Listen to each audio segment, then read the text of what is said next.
vous salue tous dans le nom précieux du Seigneur Jésus. Le Seigneur vous bénisse richement. Dieu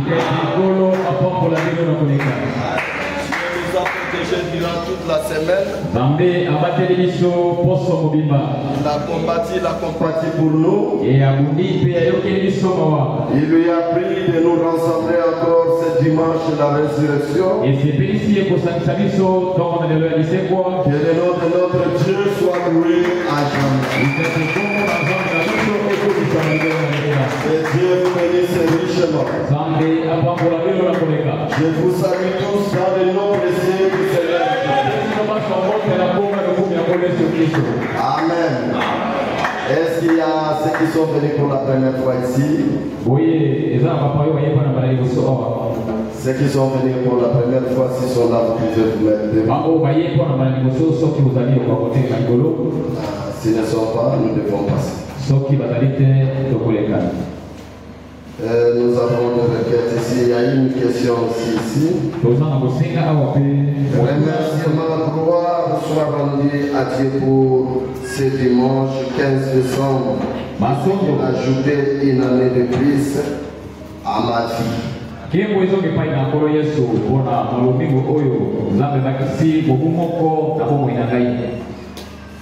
Seigneur frère Marion Branham, je vais chanter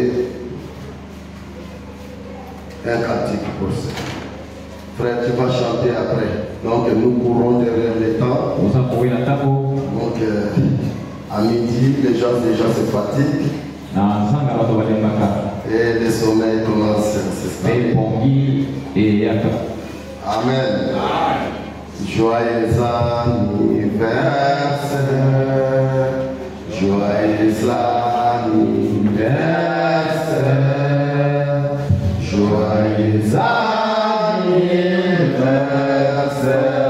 frère Marion. Joyeux anniversaire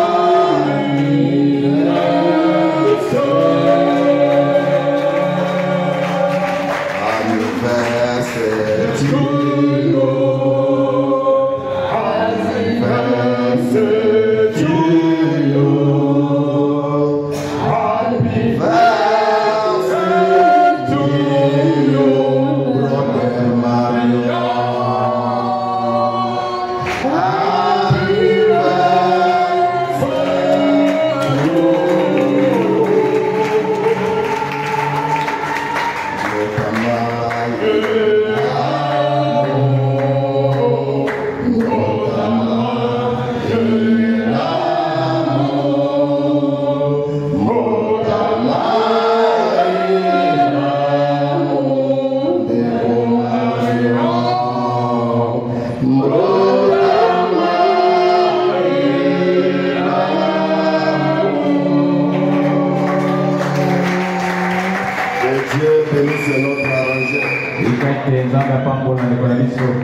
Je voulais chanter aussi à Péké.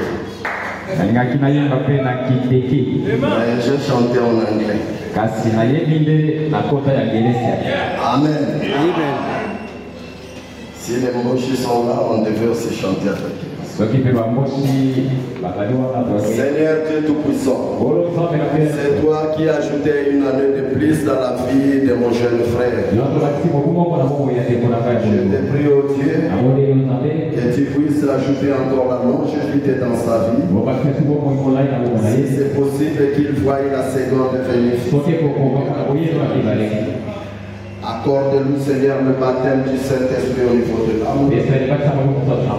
Comme tu ajoutes une année, ajoute encore de l'espérance. Je te remets entre tes mains. Au nom du Seigneur Jésus-Christ, nous te prions ainsi. Amen. Amen.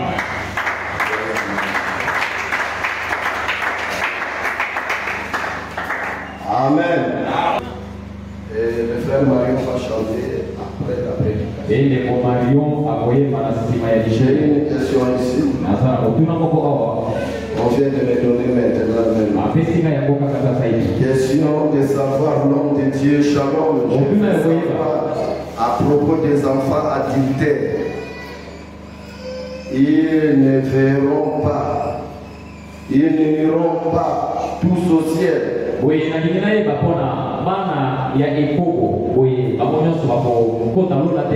Car tu nous as parlé de cela le jeudi, veuillez expliquer cela.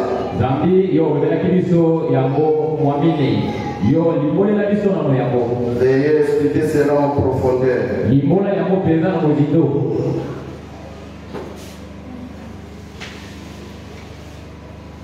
Et je vais, si on m'avait donné ça même 10 minutes ou 15 minutes avant, je devais expliquer cela dans le mariage et divorce et dans les questions et réponses de l'image de la bête.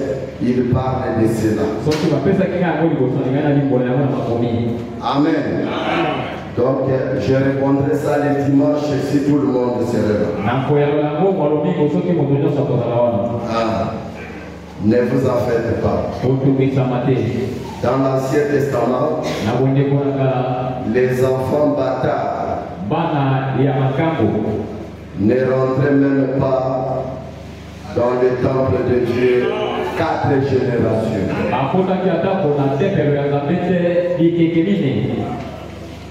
Est-ce que quelqu'un peut dire amen à cela? Ça c'était dans l'Ancien Testament. 4 générations, ils ne pouvaient pas rentrer. Mais j'ai une autre signe critique. Que même si vous êtes marié, comme je suis marié avec ma femme,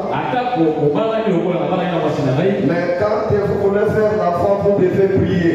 Si vous ne priez pas, le prophète dit c'est un enfant bâtard. Je n'écoute pas un amen. Vous m'avez provoqué. Amen. Ainsi, vous m'avez donné cela avant, même 10 minutes ou 15 minutes, je devais répondre cela. Je vais répondre le dimanche. Mes frères, peut-être quelqu'un de nous ici est né hors du mariage. Ne vous faites pas. Est-ce que vous êtes ensemble avec moi? Selon le mariage et divorce, nous avons reçu le pardon à la montagne. Et le sang de Jésus est plus fort que la divinité. Celui qui croit le sang de Jésus est pardonné. Amen. Amen. Et cela ne dit pas. Cherchez seulement les baptêmes de Saint-Esprit. Amen. On va en parler en profondeur. Je crois que c'est tout. Et je crois que l'année prochaine, je vais faire les questions et les réponses avec l'église.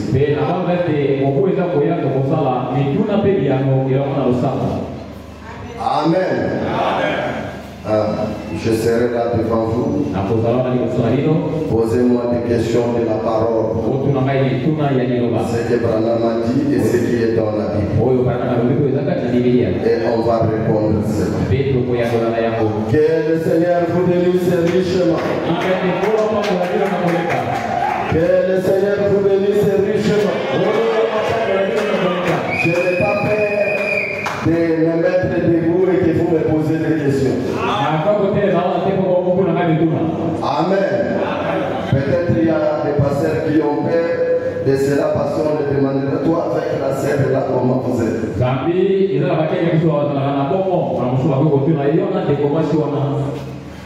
Amen. Est-ce que ce matin vous êtes dans la joie pour écouter la parole de Dieu? Acclamons le Seigneur Jésus-Christ. Je ne vous prendrai pas beaucoup de temps. Aujourd'hui, je vais parler seulement 45 minutes ou 50 minutes. Frère, surveillez-les. 40, 45 minutes ou 50 minutes. Amen. Mais je vais parler des choses profondes. Des choses profondes. J'aime des choses profondes. Amen, amen. Que le Seigneur vous bénisse richement.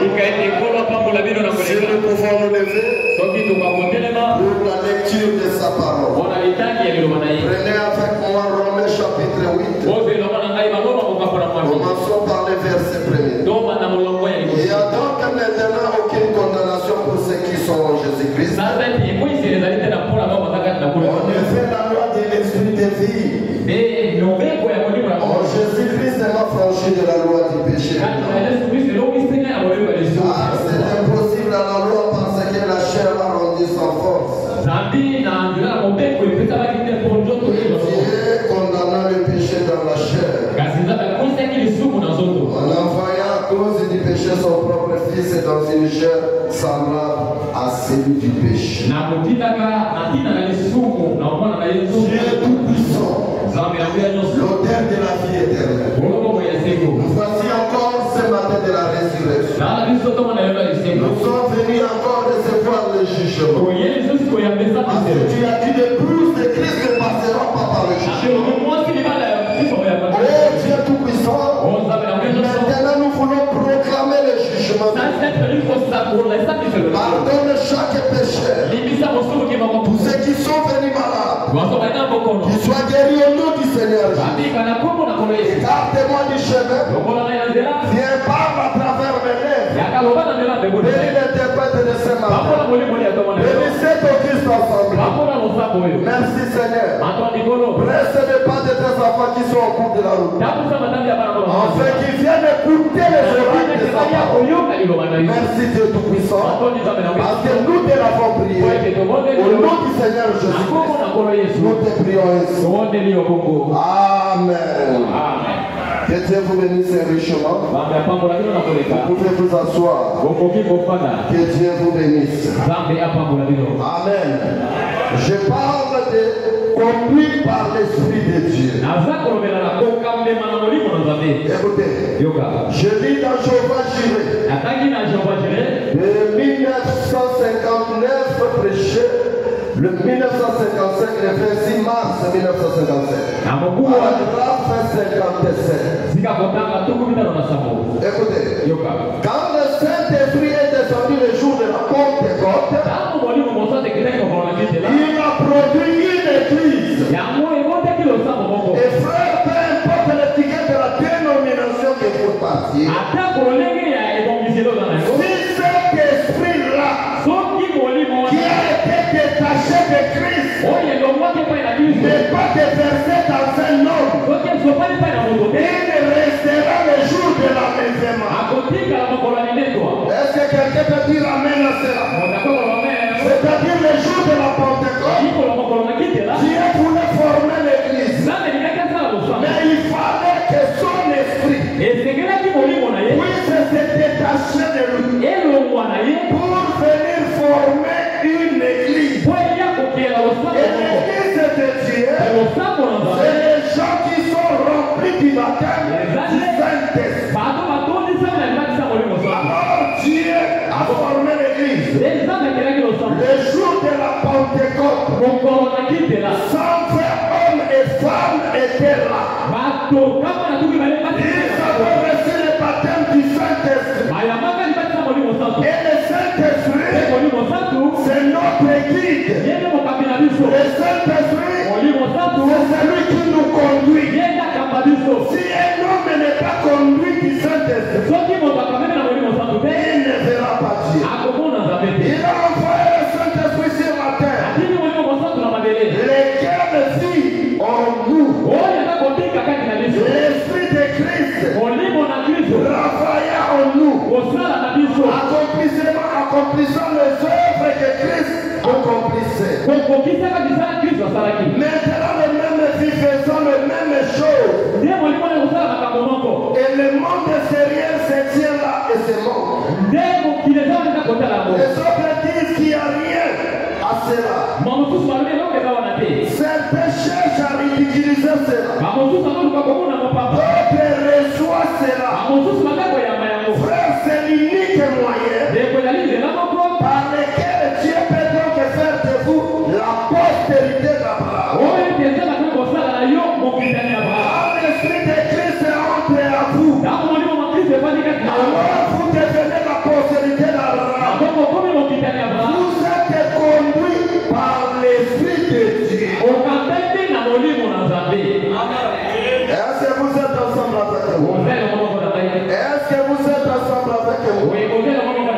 Je vous avais dit que le prophète Branham, c'était l'intercesseur de l'âge. Et je vous avais promis que je lirais cela. Et je vous avais dit aussi que le pasteur est l'intercesseur de l'église locale. Et je vous avais promis que je le lirais le dimanche. Et je vous avais aussi dit que le trône de Dieu aujourd'hui, c'est le cœur de l'homme. Et le trône de jugement, c'est la chair. Est-ce que quelqu'un peut dire amen à cela? Est-ce que quelqu'un peut dire amen à cela? Parce que le prophète Abraham a dit, et la Bible dit, l'épouse du dernier jour ne passera pas au jugement. Or, le jugement de l'épouse commence dans la maison de l'Éternel. Et le jugement se prononce ici à la chair. Est-ce que vous êtes ensemble avec nous? Je dis dans le mariage et le divorce. Prêché le 21 février 1955. Paragraphe 16. Il s'accroche aux paroles d'un pasteur comme si c'était une question de vie ou de mort. Il s'accroche aux paroles de leur prêtre comme si c'était une question de vie ou de mort. Et bien sûr, le pasteur, peut-être qu'avec tout son savoir-faire, il enseigne ses fidèles exactement comme lui a été enseigné au Seigneur.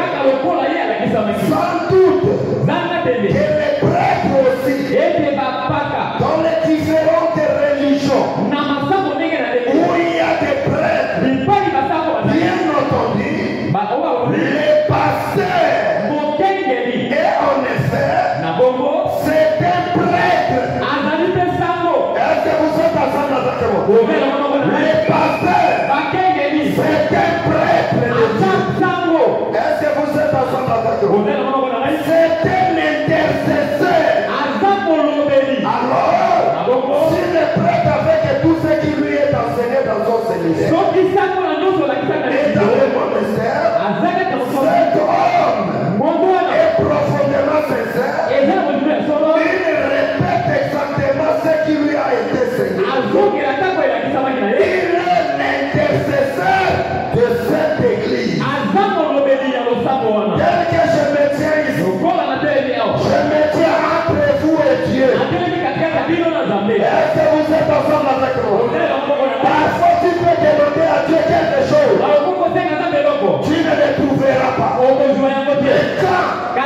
En tant qu'ambassadeur de Dieu, intercesseur de l'église, quand j'intercède pour ton cas, Dieu répond. Le pasteur est un intercesseur de son église. Je n'écoute pas un amen. Je n'écoute pas un amen. C'est pour cela, parfois vous dormez, moi je prie pour vous. Le Seigneur de Tout-Puissant, tel qu'il sortira, aucun d'eux ne manque quelque chose à manger. Que rien ne leur arrive, que la paix les accompagne. Et Dieu vous garde, et Dieu vous bénit à cause de l'intercession. Est-ce que quelqu'un peut dire amen à cela? intercesseur. Amen, amen. Amen, amen. Amen. Je lis quelque chose. Paragraphe 189. Traduction la voix de Dieu. Je suis votre frère. En tant que votre frère, je me tiens là comme intercesseur. J'essaie de mon mieux de vous porter devant Dieu. Et je suis debout maintenant. Jusque devant le trône blanc. Présentant mon doigt vers le sacrifice sanglant. Et déclara par son nom que c'est fait. Cela doit arriver. Cela doit arriver. Vous savez que c'est la vérité. Je sais que c'est la vérité. Et vous aussi vous savez cela. Et c'est ainsi. C'est vrai. Amen. Le chant tout chante. Là c'est le prophète Branham. Il dit, je suis votre frère. En tant que votre frère, je me tiens comme l'intercesseur. Il est l'intercesseur de l'âge. Personne. Dieu peut écouter. Comme William Marion Branham. William Marion Branham. Dans cet âge, il représente le Saint-Esprit. Je n'écoute pas un amen. Je lis quelque chose. J'aime parler et j'aime lire. Est-ce que vous croyez à cela? Est-ce que vous croyez à cela?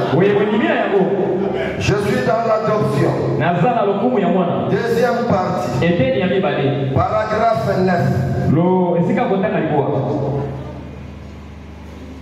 Ok. Adoption, deuxième partie, paragraphe 9.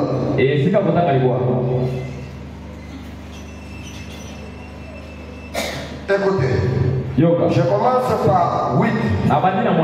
Et la personne la plus expérimentée que je connaisse, la meilleure à qui faire appel, c'est le Saint-Esprit.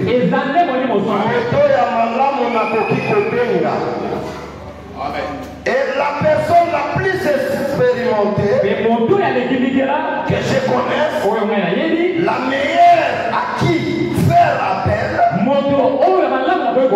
le Saint-Esprit. Il est le grand médecin. Il est le grand enseignant de Dieu. Il est tout. C'est la personne la plus expérimentée. 9. Donc comme toi des fois pour mon message de ce soir, je reviens encore à ma prédication de dimanche. Comme quoi ils ont rejeté Samuel. Qui avait la parole du Seigneur. Et ils ont accepté Saoul, le fils de Christ. Ils ont rejeté Samuel, qui représentait le Saint-Esprit. Parce qu'il parlait seulement quand l'Esprit les conduisait à parler. Samuel représentait le Saint-Esprit. Est-ce que vous êtes ensemble avec moi? Branham représentait le Saint-Esprit. Je n'écoute pas un amen. Je lis la parole. Vous devez dire amen si on lit la parole. Est-ce que vous êtes ensemble avec moi? Tous les prophètes, que ce soit de l'Ancien Testament, que ce soit du Nouveau Testament, ils étaient les représentants du Saint-Esprit et les représentants de Dieu dans cet âge. C'est pour cela Dieu ne peut rien faire sans d'abord serviteurs et les prophètes. C'est-à-dire le plan de Dieu dans un âge doit être connu par son prophète. Et le prophète, c'est le représentant de Dieu. Pour voir Dieu dans un âge, vous le verrez en travers les prophètes. Est-ce que vous êtes ensemble avec moi? C'est pour cela que Dieu dit à Moïse, je te fais Dieu. Est-ce que vous êtes ensemble avec moi? Je te fais Dieu pour Aaron et pour les enfants d'Israël. Est-ce que vous êtes ensemble avec moi? Dieu se représente par l'homme. C'est pour cela que les prophètes Abraham dit, Dieu, avant de créer l'homme, il lui a créé à son image et à son ressemblance. Est-ce que vous êtes ensemble avec moi? Tel que nous sommes là, nous sommes l'image manifestée de Dieu. Amen. Mais quand Dieu a voulu racheter l'homme, il a pris maintenant l'image de l'homme. Amen. Créons l'homme à notre image. C'est quand Dieu a voulu créer l'homme, il a créé à l'image de Dieu. Mais maintenant, quand Dieu a voulu racheter l'homme, Dieu devait se faire chair. Pas à l'image de Dieu, mais à l'image de l'homme. Je ferme ça. Je ne rentre pas là-bas. Est-ce que vous êtes ensemble avec moi? Et Jésus est venu. Il est né comme un homme. Il a pleuré comme un homme. Il a marché comme un homme. Il a eu des tentations que vous avez eues, vous et moi. Pourquoi? Il était dans la chair. Il n'était pas dans la téléphonie. Mais il était dans la chair. Pour nous racheter.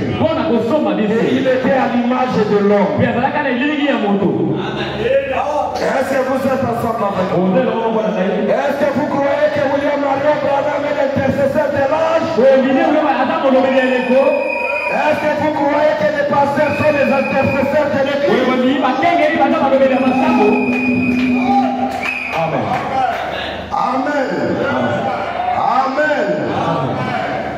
Je vais dire quelque chose.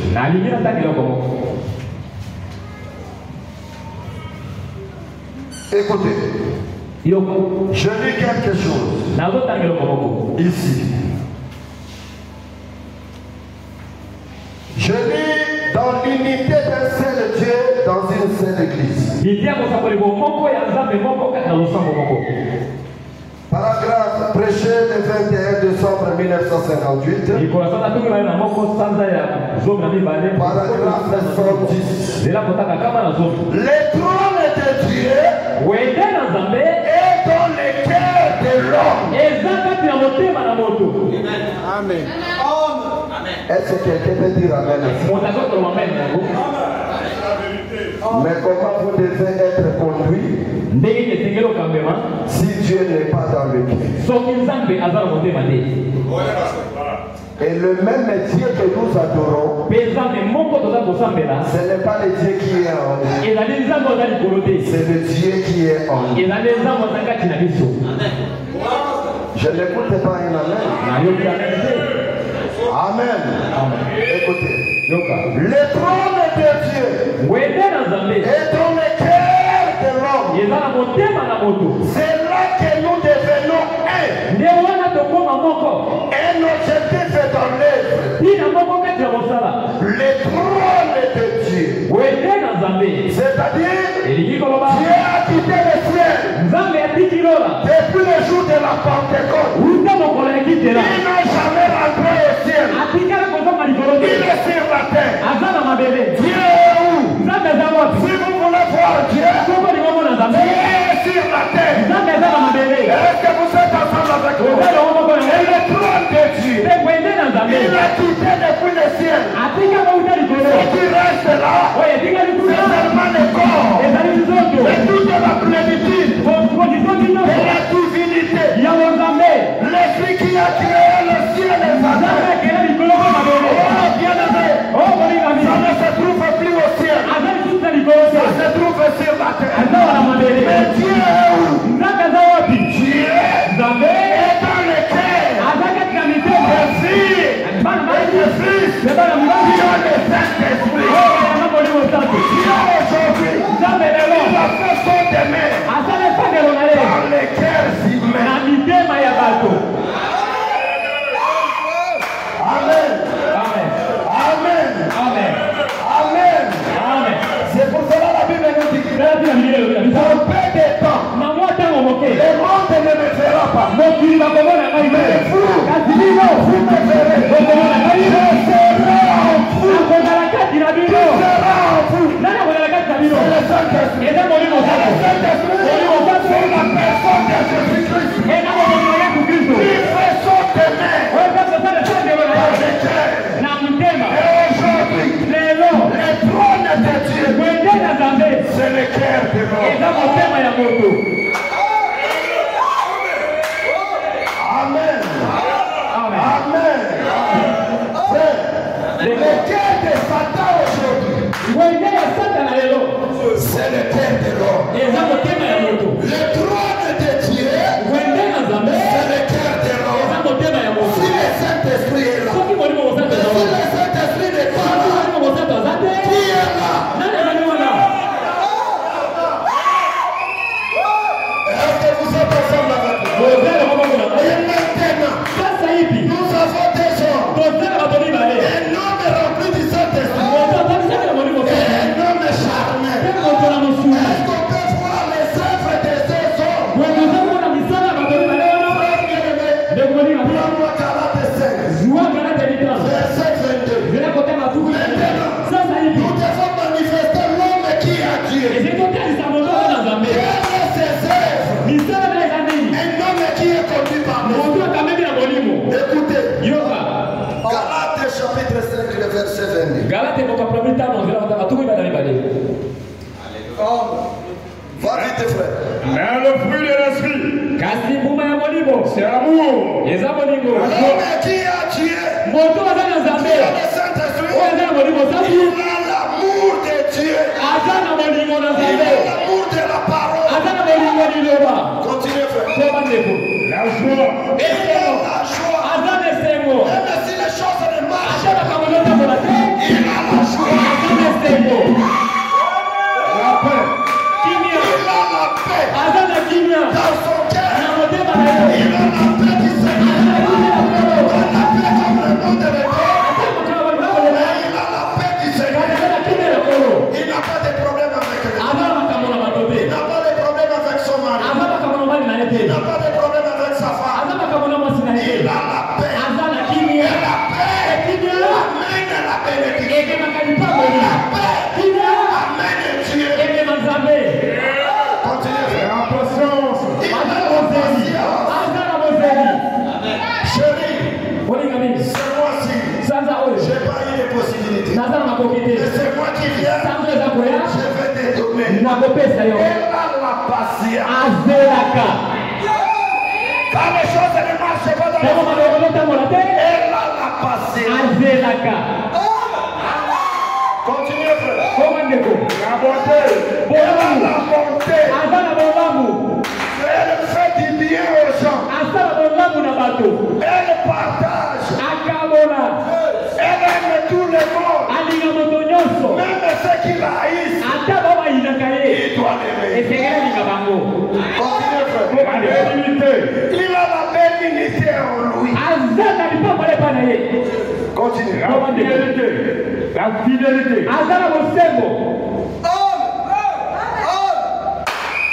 Est-ce que le Seigneur peut te dire amen à ça? Il a la fidélité envers son mari. Il a la fidélité envers la parole.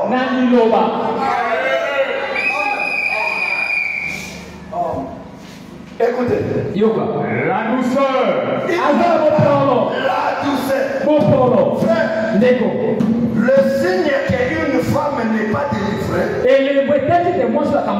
mettez-le sur le torse. Elle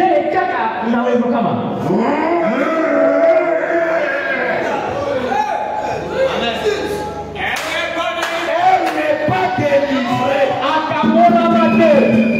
Une femme qui va acheter un collant, quand son mari se fâche, elle rentre à la maison, elle porte le collant pour venir se battre avec elle.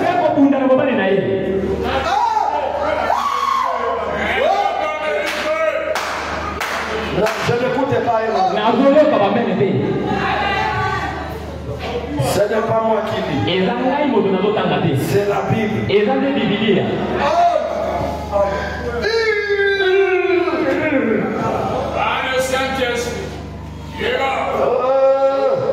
Ça c'est une disgrâce. La condamnation avec la représentation. Le frère Branham me dit, quand une femme vient croyer son mari, elle vit sous la disgrâce et elle ne verra pas Dieu parce que son mari représente son Dieu. C'est pour cela Sarah appelait son mari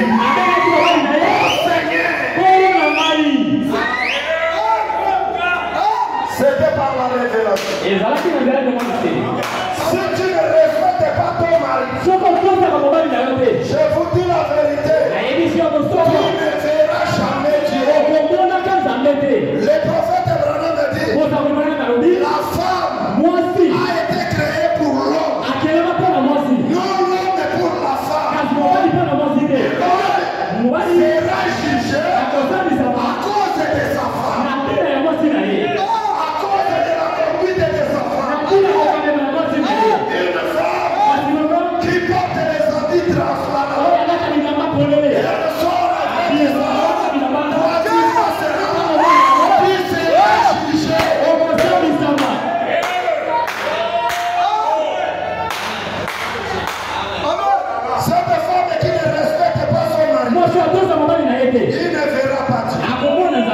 Je suis dans la condamnation avec la réponse. C'est pour cela Sarah appelait son mari Abraham. Mon Seigneur. Est-ce que vous êtes ensemble avec moi?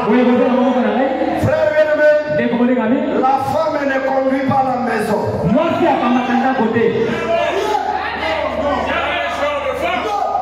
La femme ne peut pas conduire la maison.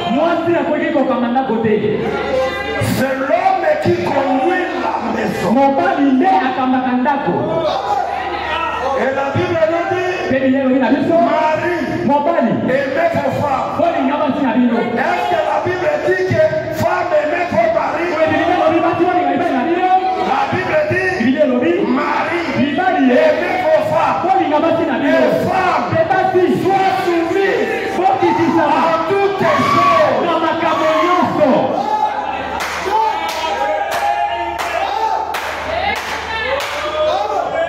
Être conduit par l'impolitesse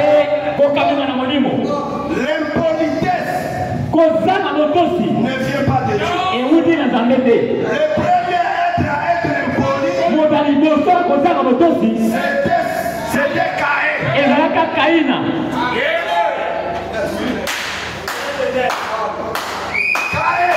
Caïn, en dehors de la jardin d'Éden, il a tué son frère. Et Dieu me pose la question, où est ton frère? Il regarde Dieu. Frère, cette semence-là est sur la terre. Je vous dis la vérité. Les esprits ne meurent pas.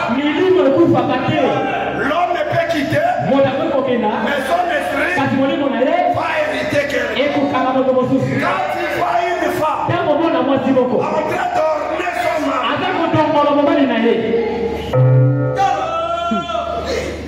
Il a la sémence de qui? Il a la sémence de qui? C'est Caillé. Aujourd'hui, vous devez venir déposer cette sémence.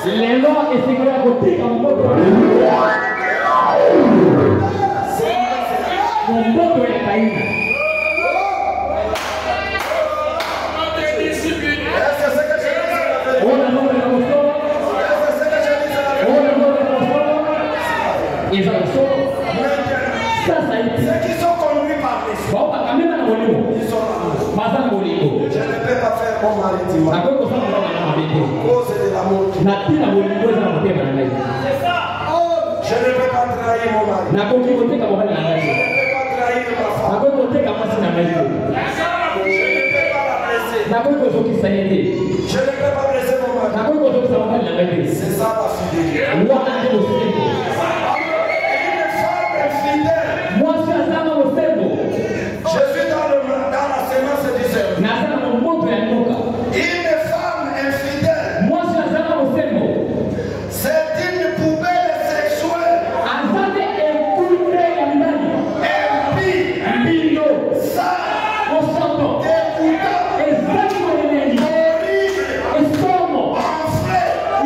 Horrible. Enflée.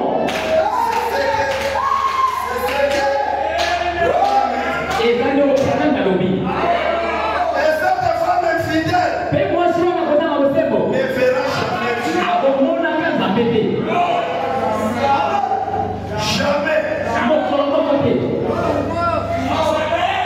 Est-ce que vous êtes ensemble avec? Je suis dans l'union invisible. Écoutez frère, les prophètes d'Abraham, quand vous faites le vœu du mariage, restez avec son mari jusqu'à la mort. Mais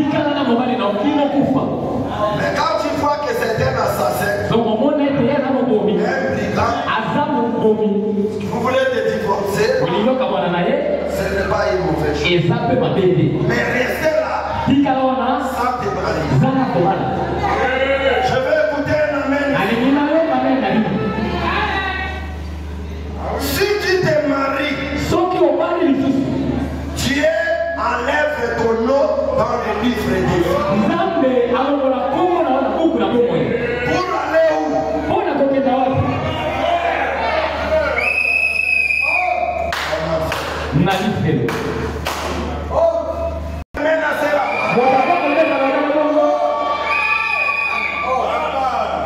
Amen. Et on avait lu avec vous dans Jérémie chapitre 3 que quand une femme mariée commet l'adultère, il jouit la nation toute entière. Frère, cherche-moi Jérémie chapitre 3. Jérémie chapitre 3. Rapidement, frère, je cours derrière le temps. Il est dit, lorsqu'un homme repudie sa femme, qu'elle le quitte et devient la femme d'un autre, cet homme retourne-t-il encore vers elle? Cet homme retourne-t-il encore vers elle? Le pays même ne sera-t-il pas souillé?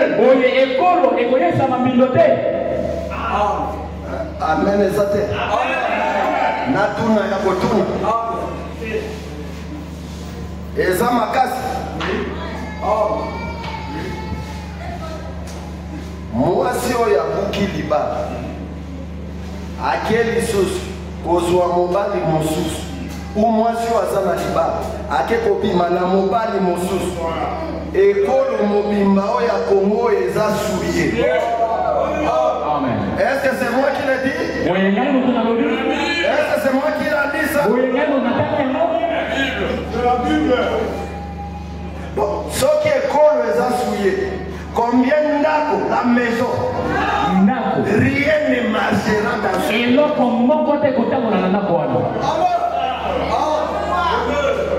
et Dieu ne visite quittera pas cette maison. Pe Nzambe akoyaka kana ndako wana te. Ce qui aura dans cette maison, Oyo kozala ndako wana. c'est des troubles, Ezaka ka bitungi. c'est des difficultés, Ezaka ka kaka. c'est des maux. Ezaka ka pasi. Frère, descends pour les choses. Okitana. Descends là-bas. Et toi, Peyo. et tu t'es prostitué à de nombreux amours. Yo osali ondumba na mibale dele. Descends, frère. Kitane ko. Et tu reviendras à moi, dit l'Éternel. Pe okozongele pa na ngai lobi yawe. Lève tes yeux vers les hauteurs. Dongola miso na yo na ngomba. Et regarde, Petala. où n'étais-tu pas prostitué? Ubi pai oyo osali ondumba te. Continue, frère. Je vais attendre quelque chose là que moi je dis. Tu t'es tenu sur le chemin, Oteleli na nzela. comme la rame dans le désert. Lokola lame na Et tu as sillé le pays par tes prostitutions pe oyesi bindo ekolo na kondumba na yo et par ta méchanceté. pe na kele na yo Ok. Ce qui est l'engagé moi aussi. Osali bondumba na mibali kiliki. Osa kosuye ekolo. C'est-à-dire le pays l'a essuyé. eli koloba ekolo oyo eyesani bindo Beaucoup les autres ont malamu te pour la bondumba na yo.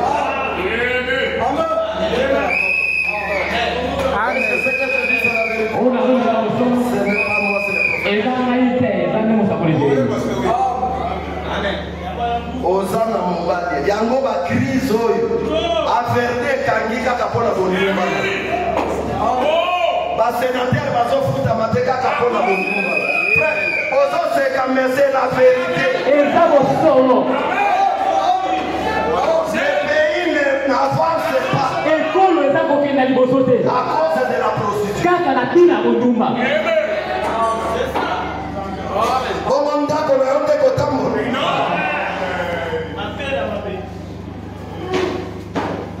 Soki mboka nanu mobimba bo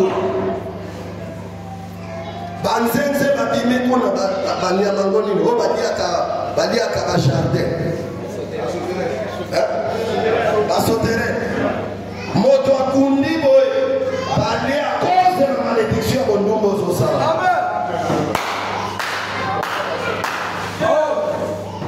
Je vous dis la vérité. Mais c'est ma parole. eza liloba Est-ce que c'est ma parole? eza liloba na ngai C'est la parole de Dieu. eza liloba na nzambe Dieu n'aime pas la prostitution. nzambe alingaka bondumba te Dieu n'aime pas l'adultère. nzambe alingaka ekobo na mobali na ye Il ira droit. akokenda mbala moko liselo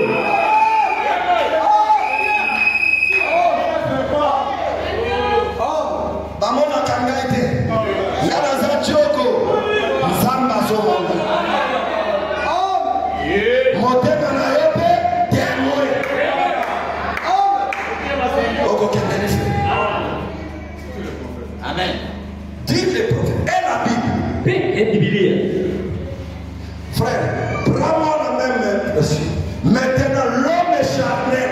Ça, Il n'est pas conduit par l'esprit. moto na mosuni oyo akamema na Ses mwene œuvres manifestées. misala na yo etalisami Frère, Des fois. Galate 5. galata ezama zomi na liwa Ok. Ok, 19. Oh, les œuvres de la chair sont manifestées. zongale misala ya mosuni Les etalisami œuvres de la chair misala ya nzoto sont manifestées au l'effroi. etalisami toza komona yango Et ce sont mpe ezali impudicité, kibondumba Matthieu Angona numéro 1. Bondumba. Ceux qui parlent de Bondumba, Mboko yo, toko vivre mal. Mboko yo, kokende liboso. Pasteur Jean-Louis, na kukabona liboso biloko te. Pona mateya makasi ya motindo. Frère, ndeko omoni libanda wana voiture ezali. Omoni libanda wana voiture eza gare.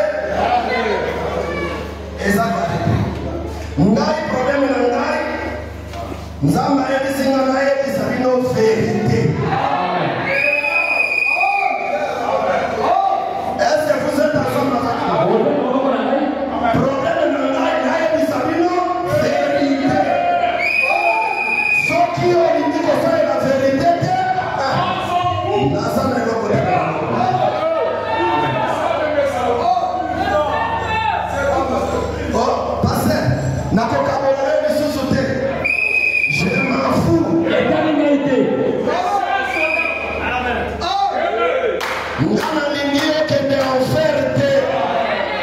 Nalingito kenderola. Vio wana ekomemao nulle part. Rien qu'on en fait. La vie de cache-cache.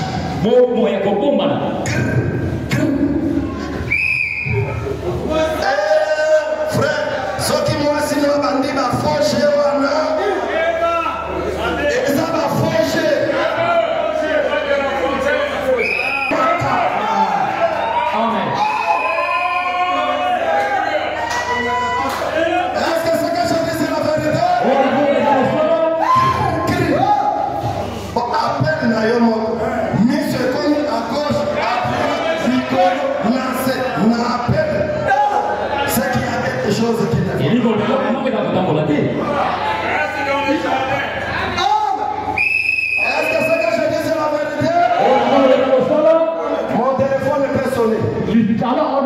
Ma fille peut répondre. L'autre peut répondre. Ma femme peut répondre.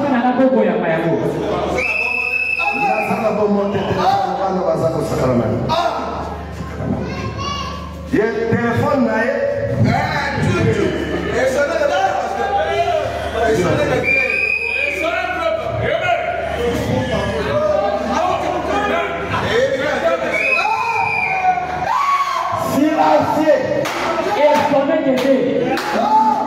C'est la vibration du groupe.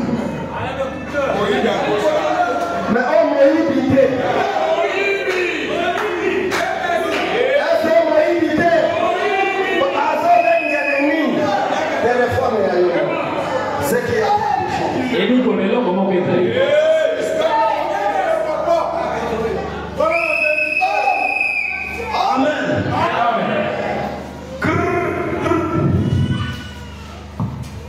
Nina masona kwa rapide ya honoko.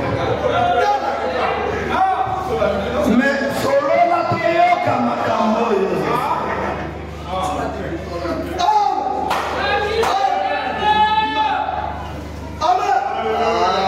Passer apesi bango mayele o passer motindo nini. Amen. Amen. Amen. Amen. Frère Nico. Adam avait une femme. Il vivait bien conduit par l'esprit. Mais quand Ève a quitté la maison, elle est allée à la frontière. Elle a trouvé un homme là.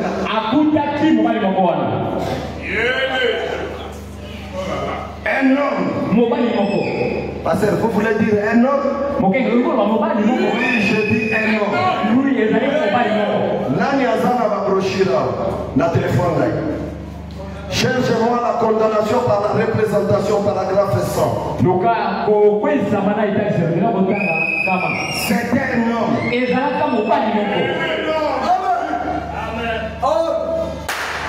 La condamnation par la représentation. Paragraphe 100. Cet homme était gentil. Frère, mobali oya koya koluka yo makango akolukami na kisake ya leki même mobali oya. Je vous dis la vérité. Tu as trouvé ça? Dis-moi ça. La condamnation par la représentation. Paragraphe 100. Le serpent était un homme. Nyoka azalaka ne moto. Frère Soukatawa.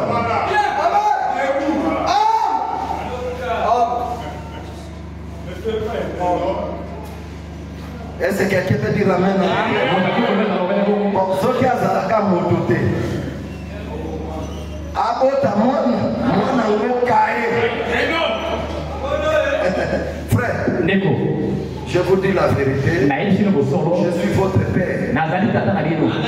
Peu importe ce que tu peux faire, n'amenez pas une semence d'autrui à la maison d'autrui. Zemi ya moto mosusu, omemela yango moto mosusu.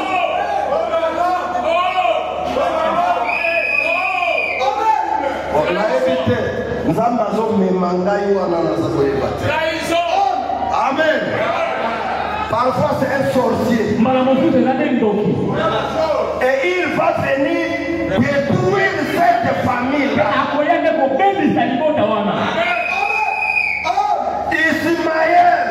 Ismaël. Aujourd'hui, nous avons des kamikazes. Nous avons les Hezbollah. Nous avons les djihadistes. Nous avons les Boko Haram. Nous avons les Al-Qaïda. Des rebelles. À cause de l'introduction de cette sémence. Si aujourd'hui on a la polygamie, et qu'aujourd'hui les hommes ont cet appétit-là sexuel, et les femmes ont cet appétit sexuel, c'est à cause de la sémence de Caïn.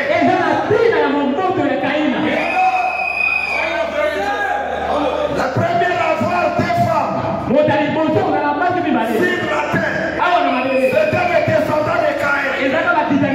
Son nom était le mec. Le descendant de Caïn. C'est pour cela ici, nous ne croyons pas aux polygamies, ni à la polyandrie.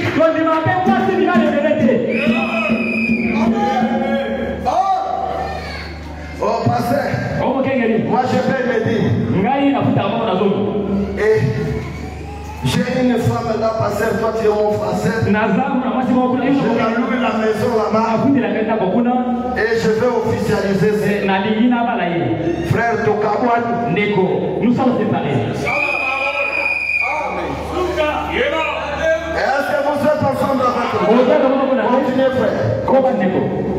Continuez frère. Ah, là je vois qu'à 5 minutes ou 10 minutes. Impureté. Bosoto.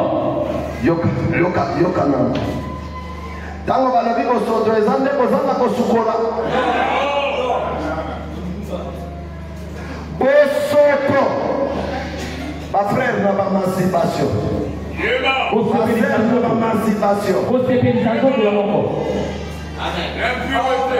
Impureté. Bosoto.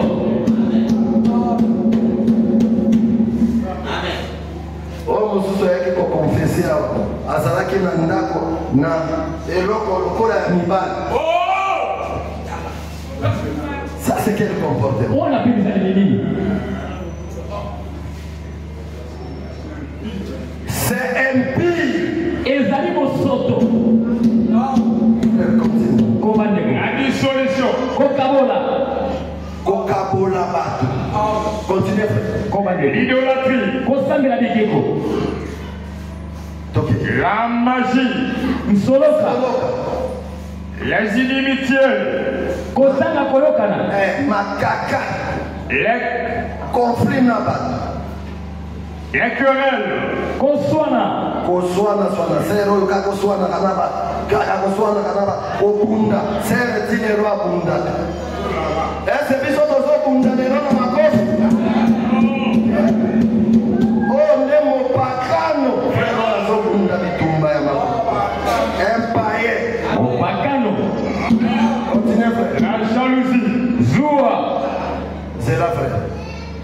Soko moni mwasi zuwa mingi na mobali aza kokanisa makambo ye asalaka ke mobali wana frère. Mwasi zuwa ya mwasi eza ya malamu ya kobatela mobali na ye ya koliesa ye malamu ya kotia ye swe malamu na mwana ke age na ye akanisi yo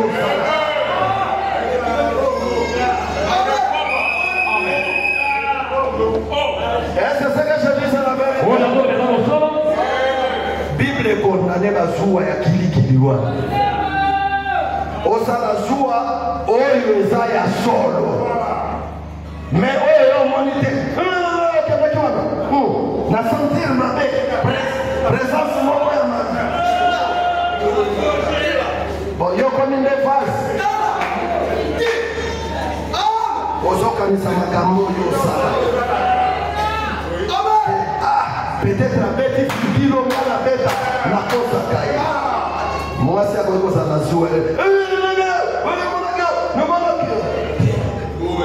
Téléphone na sima bo yope simbisanga pe oya. Na ya manani la appel ya journée. Okosala yango. Na yo ki yango te amen. Amen. Ce que ça fait, personne no téléphone na yo na mobile na yo, aya maba appel ya journée mobile.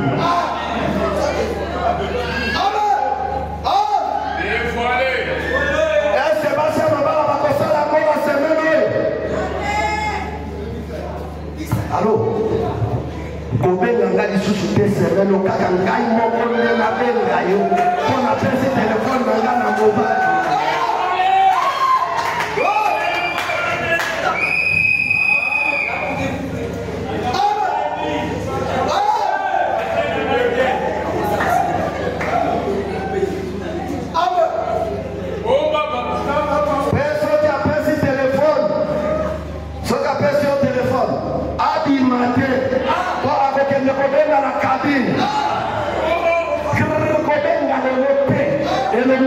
Téléphone.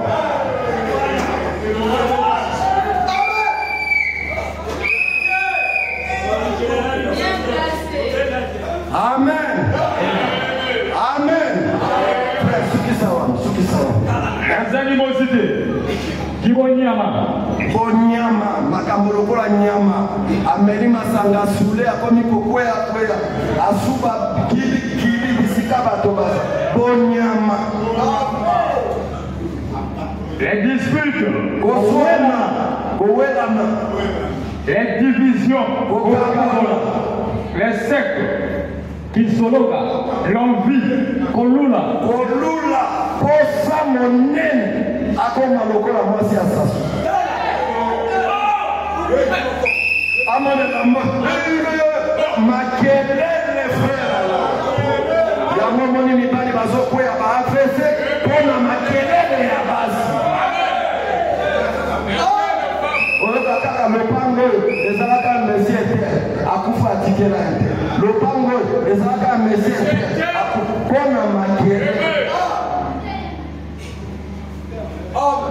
l'ivronnerie, Kolangwa, milangwa frère yoti le kaka la milangwa c'est trop bas milangwa sera melaka mwango amelaka mwa bafaria. Mais peut-être bafaria eza bien sans alcool eza na solo ya masanga posa ya masanga esili yo ndani na bafete bato bayali te frère mwasi soki azomela masanga asule akomi mwasi ya bato nyonso aza sans contrôle akomi kiki babenda ebo yake. Est-ce que c'est que je dis c'est la vérité? Oyo mosusu abomaki nzoto auti na milamba kwe kote moto afuwa alaki oyokaki likambo yango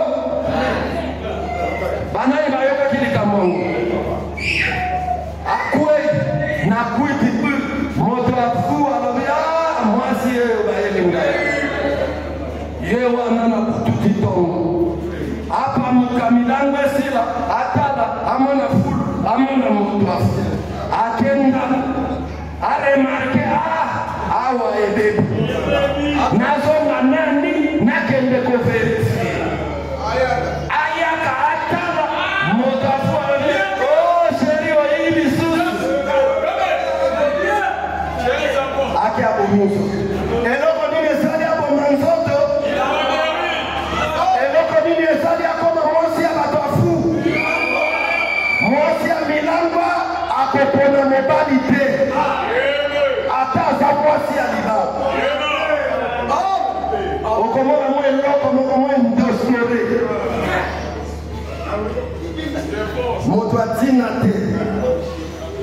Est-ce que ce que je dis c'est la vérité? Est-ce que ce que je dis c'est la vérité? Amen. Ce qui est tout imitema, bongola motema, oya makamonyoso wana, yakamona passer loba modimo bondumbo eleki.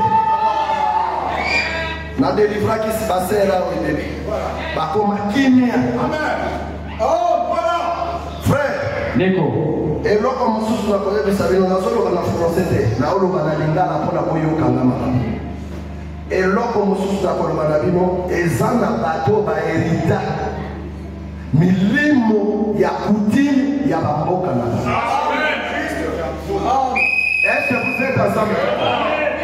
Sœur moko na bonde la pona acha molimo abana te aboko ke libano kaka kili ki moto likolo lokola nyoka bakati mutu ye asaila kande bango asana molimo ya servitude. Amen. Molimo ya kosalela bato ndako bato batonda meke ya mona neti balingi ete asana molimo ya servitude. Est-ce que c'est la parole de Dieu? Aussi bodi misanga konona natanga ta iloko mona Biblia nzamba zobo ya molimo ya servitude. Ok. Nazotanga na Romains 14:15. Alors Romains chapitre 8. Verset 14. Et le verset 15. Car tous ceux qui sont conduits par l'Esprit de Dieu sont fils de Dieu. Et nous n'avons pas reçu un esprit de servitude pour être encore dans la crainte, mais nous avons reçu un esprit d'adoption dans lequel nous crions Abba Père. Amen. Molimo ya kosalela. C'est biblique. Est-ce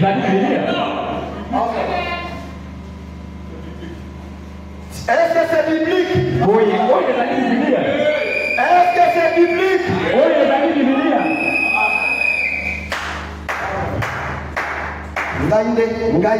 Ngainde baya. Ozama molimo ya servitude de ça. Molimo ya servitude. Est-ce que passer à boye bosali sa ba parana bino? Passer à boye molimo ya servitude. Bible est boye. Est-ce que vous êtes ensemble avec moi? Pour finir, je suis dans la fête du maire. Paragraphe 3. Le frère Branham dit, nous devons aider nos pères et nos mères chaque jour. Paragraphe 3, vous qui avez le tablette, regardez ça là-bas. Frère, n'est aussi là. Somba pièce et la maman. Somba lipa, somba fula, tinde la maman. Soki maman a koufi, maman pour toi. Est-ce que vous êtes ensemble avec moi? Sombi pantalon, sombi chemise, au titre de l'ibabot. Pourquoi? Nazo qui est la révélation sous marqué toutes les réalités. Le papa et maman sont les dieux de la terre. Est-ce que votre maman encore amen? Moi, il pousse wana. Ye motabota ki. Atambo na makolongulu na mboka yozali awa na ville osomba mapapa te. Frère, bolukaka ba parents bapambola kabido. Paraloba mwana na ngai apa mwana ngai mama na ngai zaiko waka soi alobi moya afa ekende kola afa baninga bazwa yosi ozwaki. Amen. Et c'est la vérité. Je vous dis la vérité. Papa na mama bali banzambe ya se. Il faut que Dakabango Mikolo tout. Frère Branham. Est-ce que tu as makoki à aider bango Mikolo tout? Mais ceux qui makoki ils attendent la fin du mois, je vois quelque chose soutiré à moi 10 000. Yeo on a passé à Diaming. Yenda dia ka Mikolo tout. Soutiré 10 000. Batinde la dame maman. Amen. Amen. Est-ce que vous voulez passer Jean-Claude? Est-ce que vous voulez passer Jean-Claude? Amen. Et moi, on a dit que nous na tei makasi etuti mitema ya bana soki makambo eza mwasi aye kobongisa korepitie ete seke nzambe aye na motema aye kobongisa mpona tika makambo yowa nzambe ya Branham apambola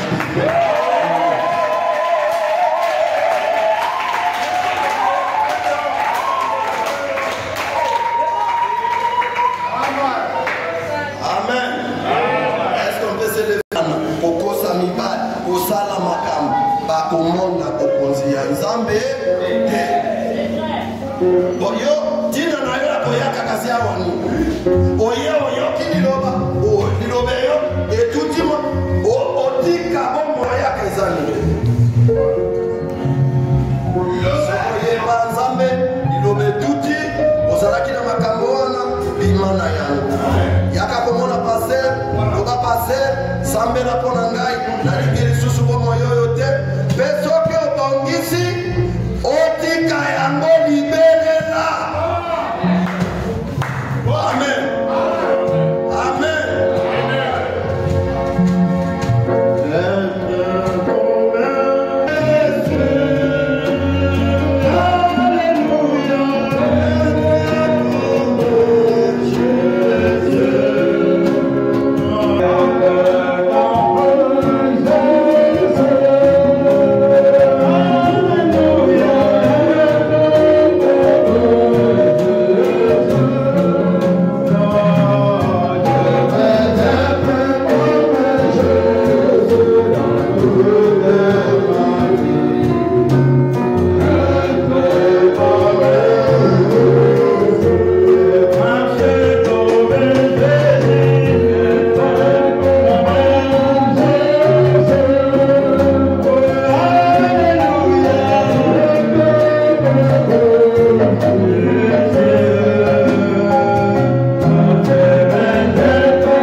la parole.